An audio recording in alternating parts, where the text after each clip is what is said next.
Nah, hari ini kita akan bahas dari kitab Roma pasal 13 ayat 1 sampai ayat yang ke-7. Today we are going to discuss in Romans chapter 13 verses 1 to 7.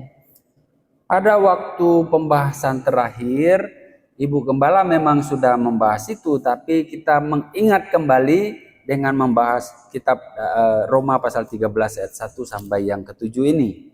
This portion already discussed by Reverend Agnes, but we are going to discuss it again today. Ini tentang kepatuhan kepada pemerintah. This is about the obedience to the government. Ya, seringkali kita berpikir, pemerintah ini tidak baik.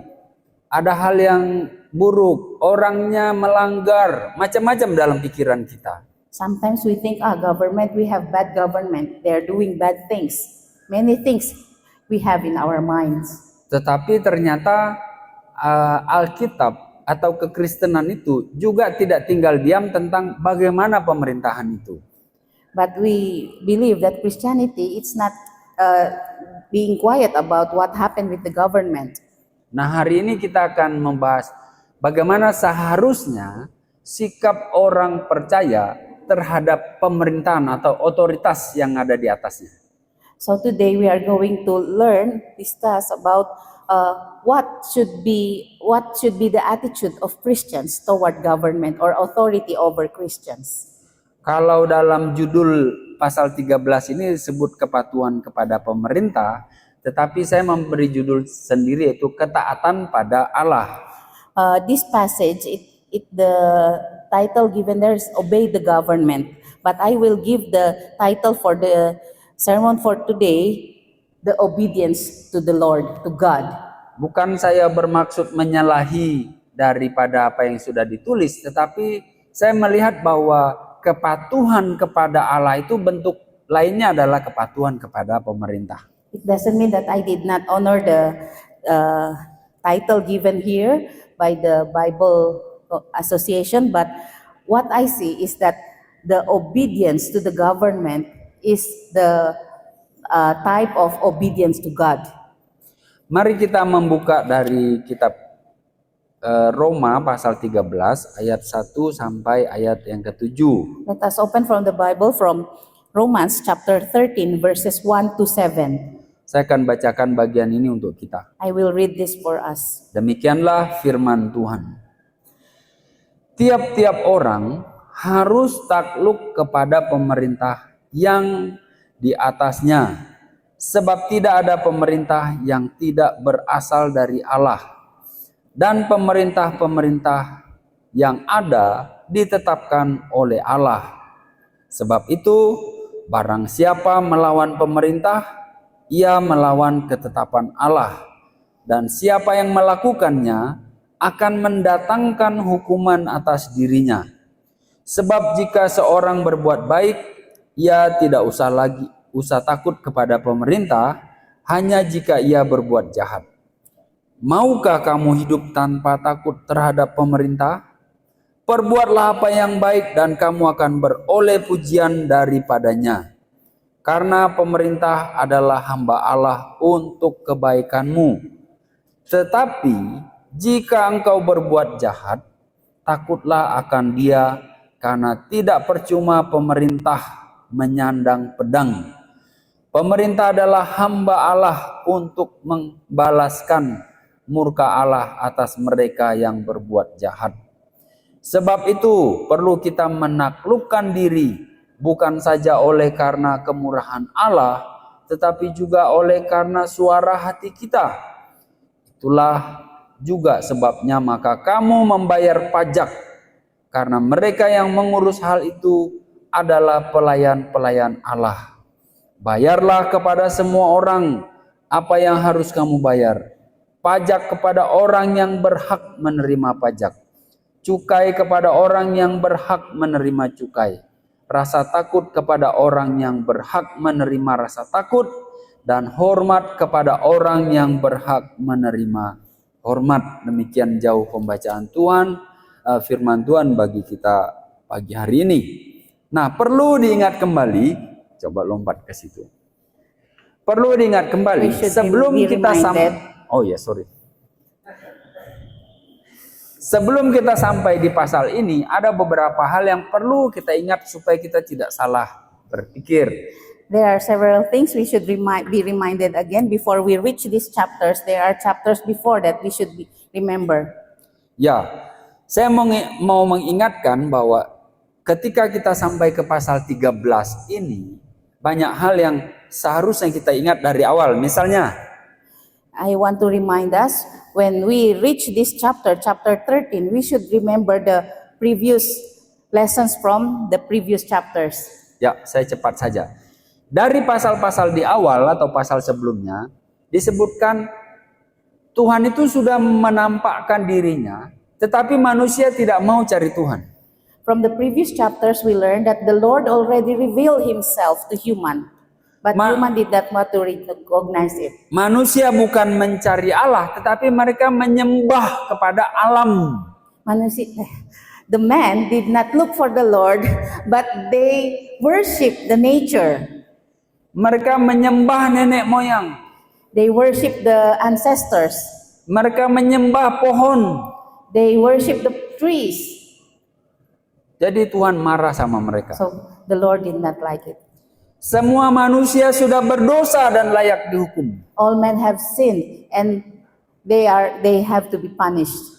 Tidak ada orang mencari Tuhan, semua mencari kesenangan dirinya sendiri. There's no one who looking for Lord, but they look for themselves.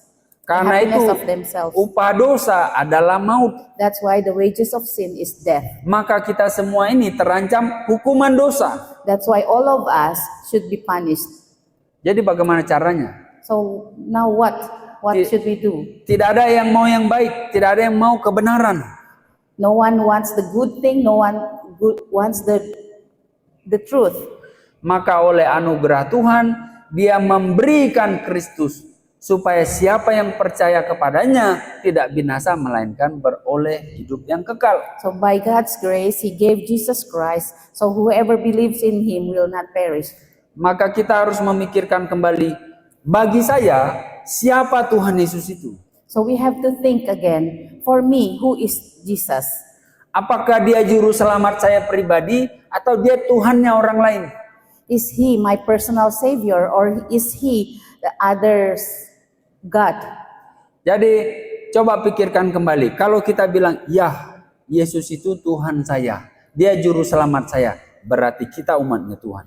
So we should think again, if we think that Jesus Christ is our personal Savior and if Jesus is our Lord, then we are God's chosen people. Itu semua terjadi karena anugerah Tuhan mengasihi kita supaya kita menjadi percaya kepadanya.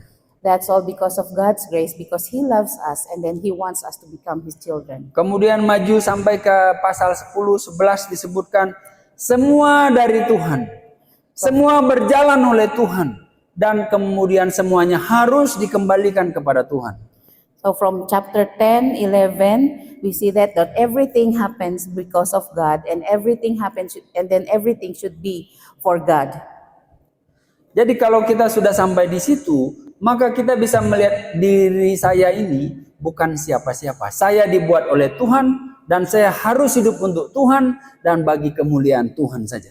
So after we see all these things, we know who we are, and then we know we are created, and then we know we should live according to His will and then for God's glory.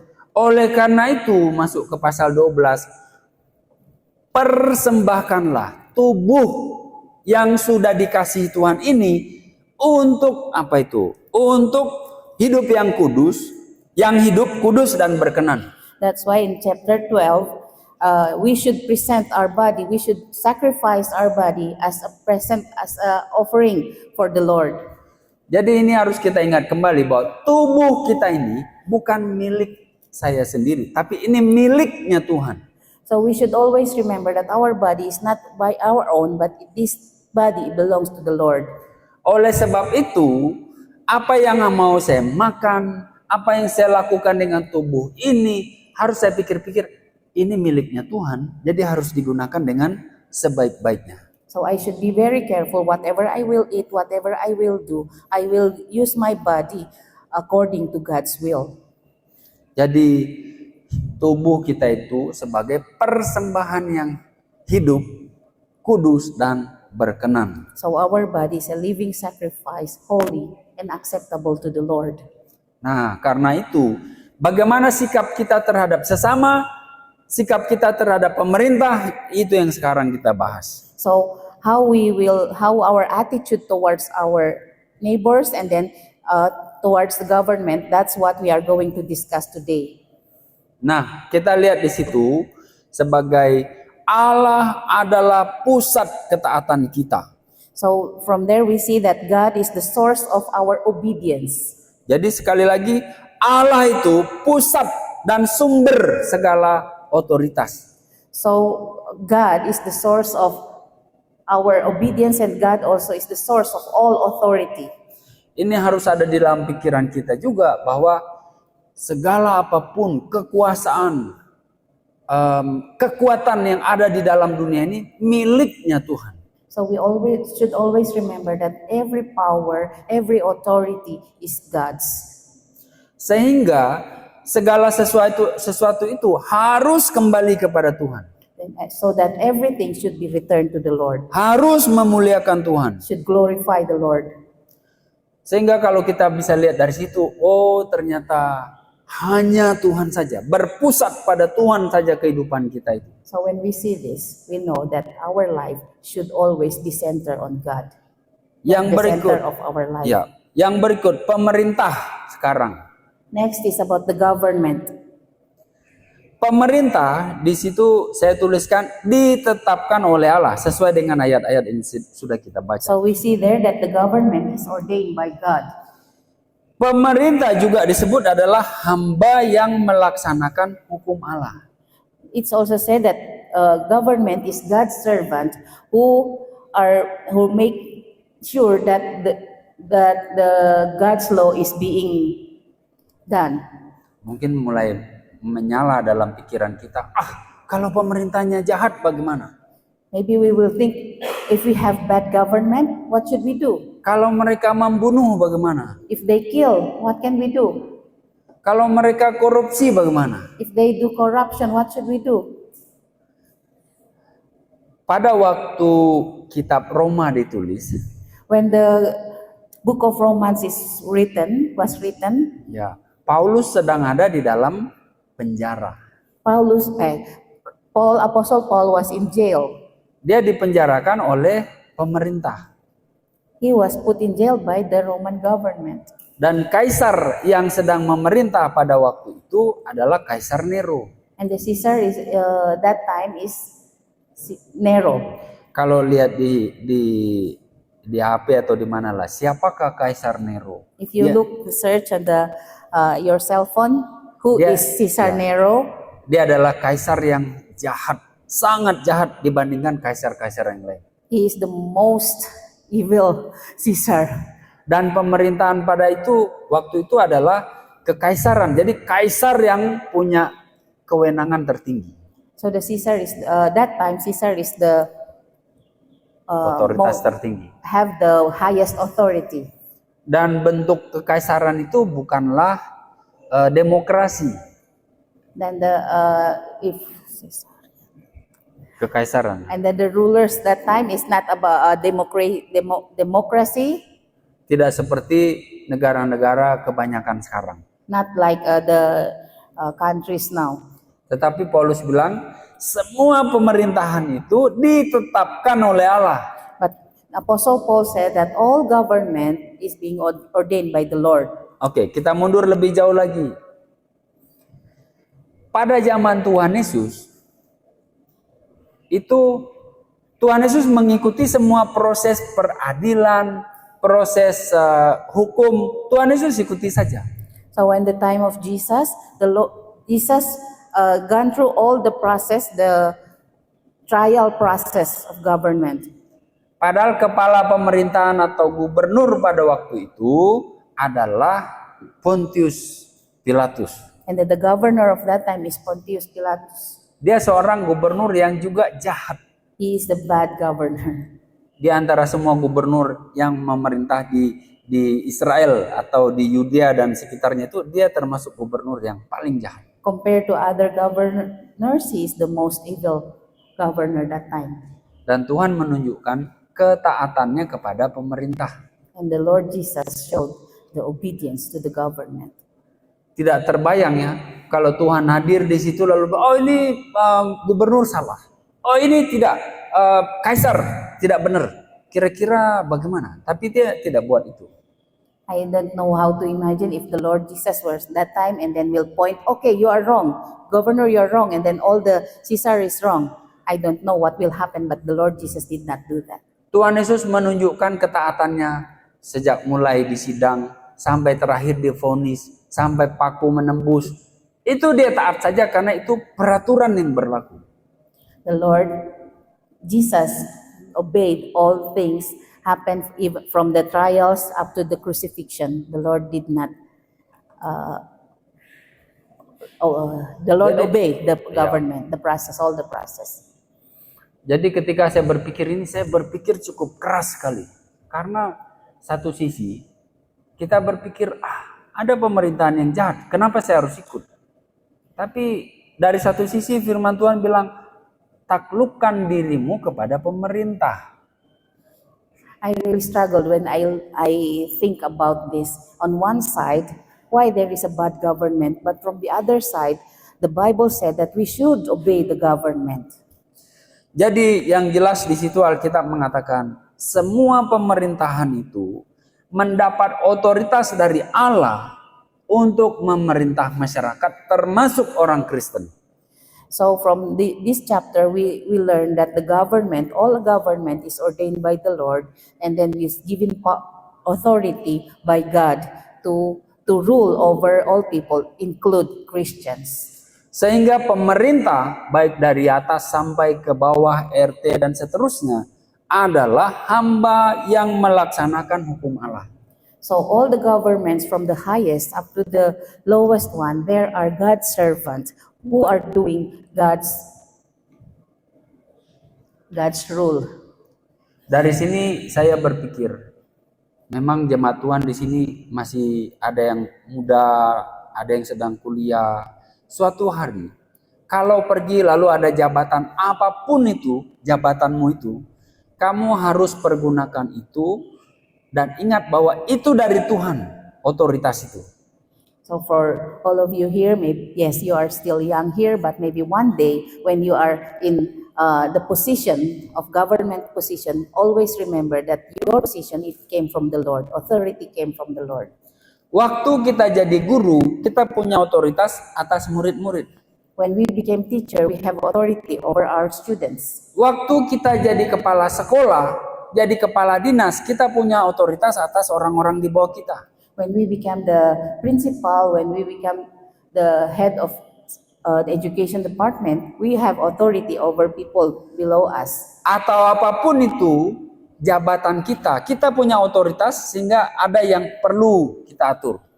Or whatever our position will be, we have certain authority over people below us.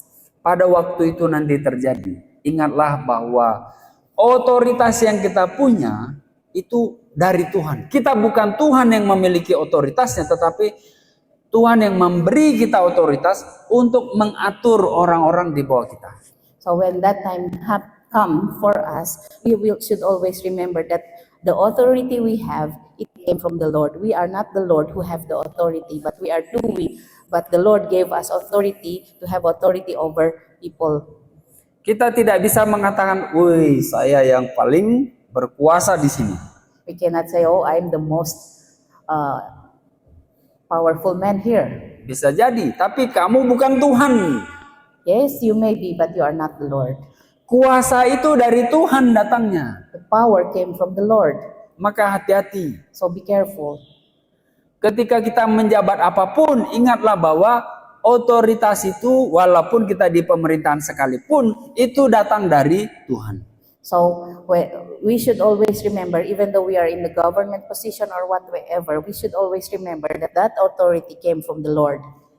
Maka hati-hatilah ketika kita memiliki sebuah otoritas untuk mengatur, mengatakan ya dan tidak, ingat itu dari Tuhan. So always remember, when we will have the authority to say yes or no, we should always remember that that authority came from the Lord. Jangan sampai kita bilang, oh kalau bukan Samuel Udoh tidak bisa jadi apa-apa. Don't ever say, oh, if not Samuel Udoh, nothing will happen. Kalau bukan saya yang jadi ketua, kalian tidak bisa jadi apa-apa. If I didn't become the president, you will do nothing. Tidak boleh terjadi begitu. Semua otoritas itu datang dari Tuhan That should saja. not be done because all authority came from the Lord, only come from the Lord.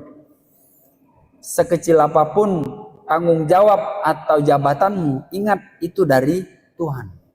Even the smallest thing of your responsibility, always remember that that thing came from the Lord.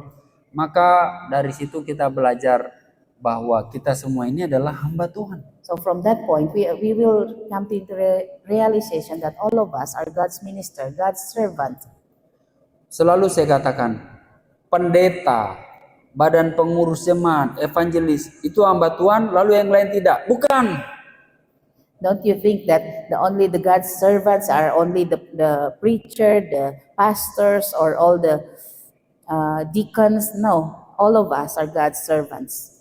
Kita semua yang ada ini, entah nanti Anda bekerja di pemerintahan, di swasta, atau dimanapun. Ingat, kita semua itu adalah hamba Tuhan. Whatever our positions may be, wherever we are going to work, always remember that we are all God's servant. Nah, kita masuk ke poin berikut itu. Kita sebagai warga negara atau yang dipimpin oleh pemerintah. Now, the second point is we are the citizen. Ya. Jadi di ayat yang pertama disebut tiap-tiap orang harus takluk kepada pemerintah yang di atasnya. So from the verse we've seen that all people should obey the authority. Jadi tidak ada pengecualian. So there is no exclusion. Tidak bisa bilang, saya ini pejabat, jadi saya tidak perlu tunduk. Tidak ada. Semua harus tunduk. You cannot say, oh, I have high position in the government, so it's okay for me if I did not obey. Presiden, menteri tetap harus tunduk. Even you are president or ministers, you should submit to the government. Para pendeta, hamba Tuhan, semua harus tunduk. All the pastors, all the reverends should obey. Berat ya. This is very Ini berat untuk kita. heavy for us. Apalagi kita lihat pribadi-pribadi di sana, ada yang tidak percaya Tuhan, ada yang penipu misalnya. Much Berat. more if we see in the government, they are not Christians and then they do bad things. How come we will submit to people like that? Tapi itu juga yang dilihat oleh Paulus, oleh Tuhan Yesus, oleh Esther di Perjanjian Lama, oleh Daniel dan kawan-kawan di Perjanjian Lama. Mereka ikut saja. That thing happened also from Apostle Paul, Jesus, and then in the Old Testament, that also happened to Esther and then also to Daniel. Tapi ketika itu sampai kepada siapa yang harus disembah, tetap harus kepada Tuhan, walaupun orang-orang yang di atas kita menyembah sesuatu yang lain. But when it comes to the worshiping God, we should always worship God, even though the government did not worship God. Jadi kita harus tunduk kepada pemerintah. Itu adalah wakil Allah disebut. So we should obey the government because government is God's servant. Kita perlu melakukan berbagai kebaikan. Istilahnya menjadi warga negara terbaik. We should be the best citizen. Orang yang hidup dengan aman, People who do live, yang mengatur lingkungan dengan baik, hidup di dalam harmoni dengan lingkungannya. live in harmony with surroundings. Disebutkan, perbuatlah apa yang baik dan kamu akan beroleh pujian. So this also see that you should do good things so you will receive reward. Jangan berbuat jahat. Don't do bad things. Kemudian kenapa kita perlu menaklukkan diri kepada pemerintah? Karena Tuhan yang menyuruh. Why we should obey the government? It is because the Lord who asked us to do that. Termasuk membayar pajak. include the paying the taxes. Wah, ini berat juga. This is heavy thing also. Tapi dibilang bayar pajak, bayar cukai. It's also paying our tax. Karena kalau tidak, kalau kita melawan pemerintah, dia yang menyandang pedang. If we go against the government is the one who have the sword. Pelanggaran-pelanggaran terhadap hukum akan ditindak, akan dihukum begitu. Government will punish all the violations of the law. Nah, saya mau kaitkan dengan kehidupan kita yang kecil saja. I want to connect this with our small things in our life. Lampu merah di jalan raya. The traffic light. Itu untuk apa? What is the use of that? Lampu merah artinya berhenti. The red light means stop. Lampu hijau The green one means jalan gitu. go. Lampu kuning The yellow one means siapa mau sebut? Kalau sudah hijau lalu jadi kuning artinya so from green turn to yellow. Merah sedikit, lewat saja. If yellow, we will give Artinya full gas, begitu. and then if red, we will still go past. Lampu kuning untuk siap-siap gas tancap lebih kencang begitu. So yellow is the preparation to put whole Kalau power. kalau merah sedikit, lihat ke belakang, ada orang lain juga teman kita kan. If the red one, and we will see others. Oh, there are Sehingga people who following us. Oh, saya tidak sendiri. I'm not alone. Itu saya, bukan jemaat Tuhan. That's me, not you. Kalau saya sudah merah lalu tetap lewat, rasa bersalah juga, tapi lihat spion, masih ada orang di belakang saya begitu. For me, when it's already red, and then I just go through, and then I look up from the spin. Okay, there are people, so I'm not Ya. alone. Jadi ini contoh saja. This is an example. Pelanggaran kecil itu biasanya ada juga pelanggaran-pelanggaran lain. Small violation, but usually there will be another violations. Jadi belajar taat dari hal kecil. So should learn how to obey from little things, Termasuk pakai helm. include wearing helmet, Bukan hanya pakai helm, dikancing lagi, klik begitu. and should be clicked. Harus diklik. Harus diklik, ya, dikunci. Harus di. Ya. Kenapa? Why? Mungkin kita pikir, pemerintah ini terlalu sekali. Saya jalan juga sampai Jogja tidak pakai helm, tidak apa-apa, begitu kan? Sometimes you may think, this government is nonsense. I will go to Jogja without wearing helmet. Nothing happen. Ya mungkin Tuhan masih beranugerah, tapi pikir peraturan dibuat bukan untuk dilanggar, tetapi supaya kita teratur. Kalau kita terbentur di aspal, hanya tuing begitu. So the rules is made to be followed. Maybe if we did, and then for rules is not to be violated. Maybe if we wear helmet when we Jatuh. bump the road, nothing bad will happen. Begitu. Sudah banyak contoh. There are many examples. Masih terlalu banyak contoh, tapi dari sini kita sudah lihat taatilah mulai dari hal kecil. So there are still many examples, but from this we should learn that we should obey from the small things. Peraturan pemerintah itu baik untuk menjaga supaya masyarakat tertib.